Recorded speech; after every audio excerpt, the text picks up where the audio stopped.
সুড়ঙ্গ, আমলনামা এবং এখন দাগি, এক একটা গল্পের সৌন্দর্য তো এক এক রকম, এক একটা গল্পের ইনফরমেশন এক এক রকম, এক একটা গল্পের সারাংশ এক এক রকম। তো সেই জায়গা থেকে আমার মনে হয় এক একটা গল্পই সার্থক তাদের জায়গা থেকে দর্শকের ভালোবাসা পাওয়ার জন্য।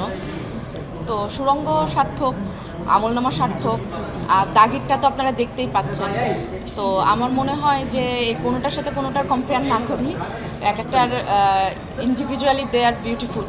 আমার মনে হয় বিউটিফুল স্টোরি, বিউটিফুল অ্যাক্টিং সবাই চেষ্টা করছে করার, তো ওইটার সাথে কোনোটার কম্পেয়ার করবো না। বাট আমি যদি দাগের কথা বলি, দাগি অন্যান্য সব গল্পের থেকে আলাদা। শুধু সুড়ঙ্গ বা আমলনামা না, আজ অবধি যতগুলো ছবি আমাদের রিলিজ হয়েছে রিসেন্টলি, তার সবগুলো ছবির গল্পের থেকেই আলাদা। তো সেই জায়গা থেকে আমি বলবো এই ধরনের গল্প যেহেতু দর্শক দেখছে, দাগি অনেক সফল।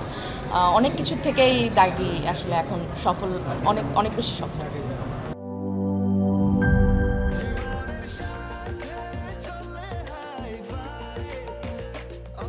স্বাস্থ্যকর অল টাইম, সব সময় অল টাইম হেলদি লাইফ।